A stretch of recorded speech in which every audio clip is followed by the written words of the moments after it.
I found out my entire family was living a lie at my dad's 60th birthday party. The fallout destroyed us all. I never thought I'd be the one to blow up my family. I'm the middle child, the quiet one, the guy who shows up to holidays, eats the casserole, and leaves before the passive-aggressive comments start flying. My name's Alex. I'm 34, work in IT, divorced, no kids. Boring on paper, until last month. It was Dad's 60th birthday. Mom had been planning this surprise party for months. The backyard of their big suburban house was decorated like a Pinterest board exploded.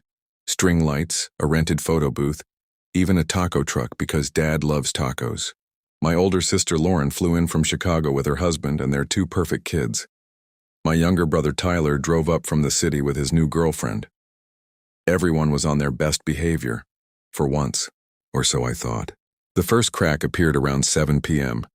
I was in the kitchen grabbing more ice when I overheard Mom whispering to Lauren in the pantry. Not the usual, make sure the kids eat vegetables talk. This was different. He can never know, not today, promise me. Lauren's voice was sharp. Mom, he's not stupid, the papers are in the safe. If he looks, they shut up the second I stepped in. Mom smiled that plastic smile she's perfected over 30 years of marriage and handed me a tray of mini quiches like nothing happened. I brushed it off. Families have secrets, right? Mine just had more than most. The party rolled on. Dad was in his element, telling the same golf stories he's told since I was 10, laughing too loud, drinking a little too much. Around 9 p.m., Tyler pulled me aside near the fire pit. He looked nervous, which is rare for him. Tyler's the golden child. Finance bro, always closing deals, always crushing it. Alex, you got a second? He asked, glancing back at the house. We walked down to the edge of the yard, away from the music. He lit a cigarette, something he only does when he's stressed. I found something last week when I was helping Mom move stuff out of the attic for the party, he said quietly. Dad's old journals from the 90s, and some letters. He pulled out his phone and showed me a photo.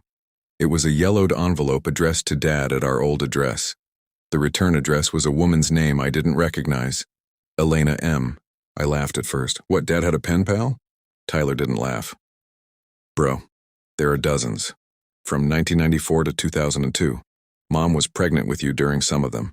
My stomach dropped. He swiped to another photo. A journal entry in Dad's neat handwriting. Elena says the baby is mine. I don't know what to do. Sarah can never find out. This would destroy everything. I stared at the screen until the words blurred. 1994. I was born in 1991. Lauren in 1989. Tyler in 1996. Tyler kept talking fast. There's more. Bank records. Dad sent money every month for years. I think there's another sibling out there. Half-sibling. I felt like I'd been punched. The party noise behind us sounded distant, like it was happening to someone else. Before I could process it, Lauren appeared out of nowhere, wine glass in hand. What are you two doing over here? Dad's about to cut the cake. Tyler shoved his phone in his pocket too fast. Lauren's eyes narrowed. She's always been able to smell bullshit from 50 feet away. The rest of the night is a blur. I smiled for photos. I hugged Dad when he blew out the candles. But inside, my brain was screaming. 2 days later, I couldn't let it go. I drove back to my parents' house while they were both at work. I knew the safe code, had known it since I was a teenager when I needed to borrow Dad's car keys once. Inside were the journals, the letters, and a thick folder of financial records. Wire transfers, child support payments until the kid turned 18. The last one was from 2015.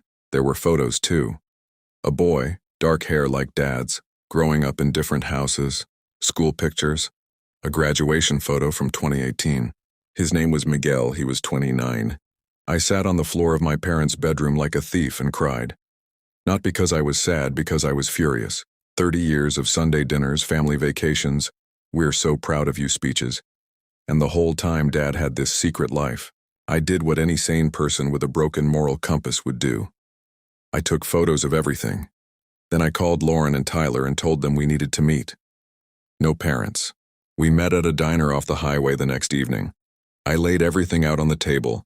Literally, printed screenshots because I'm dramatic like that. Lauren went pale.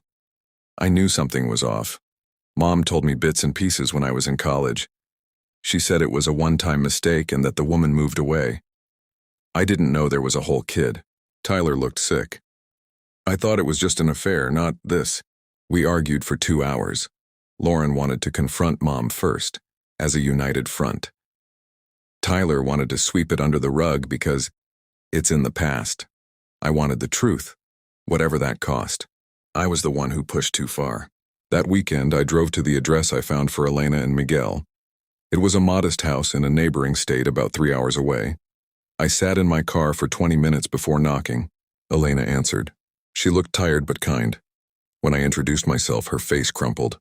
Miguel wasn't home. She invited me in anyway. Over coffee that tasted like regret, she told me the story. She'd met Dad at a work conference in 1993. She was young, single, new in her career. He was charming, said his marriage was complicated. She got pregnant. Dad chose his family, us, over them, but he never fully abandoned Miguel. He visited when he could, paid for private school, soccer leagues, college. But he never told your mom the full truth, Elena said quietly. And I was tired of being the secret. Miguel cut contact with him 2 years ago. He's angry, really angry. I left her house with her number and a promise to stay in touch. I felt like I'd opened a door that couldn't be closed. The explosion happened at Sunday dinner 2 weeks later.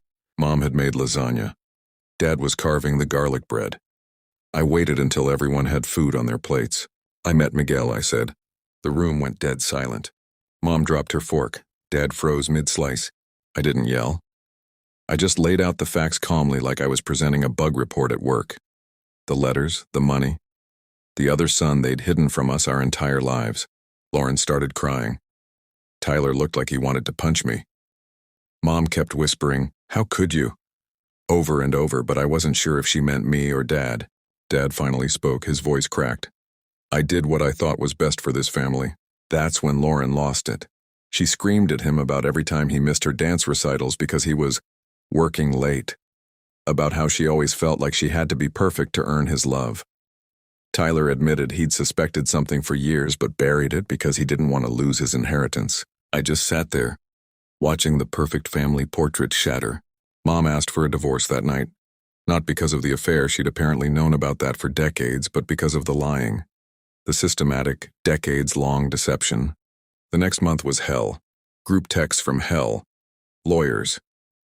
Tyler blamed me for ruining everything. Lauren moved back temporarily to help Mom. Dad moved into an apartment. I became the villain in most versions of the story. But here's the part nobody expected. Miguel reached out to me first.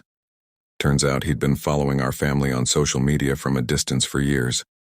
He's a high school teacher now. Quiet guy. Loves hiking. Has Dad's nose and my awkward laugh. We met for coffee last week. No big reunion scene. Just two guys trying to figure out what brother means when you're both adults, and the foundation is built on lies. He doesn't want money. He doesn't want revenge. He just wanted to know where he came from. My family is still fractured. Mom and Dad aren't speaking. Tyler barely talks to me. Lauren says she understands why I did it but wishes I'd handled it differently. Me, I don't regret it. For 34 years, I lived in a carefully constructed story about who we were. Turns out the plot twist was there the whole time. I just finally had the guts to turn the page. If your family seems perfect, look closer. The secrets are almost always there. Sometimes they're small. Sometimes they're another entire human being you never knew existed. Either way, the truth has a way of coming out.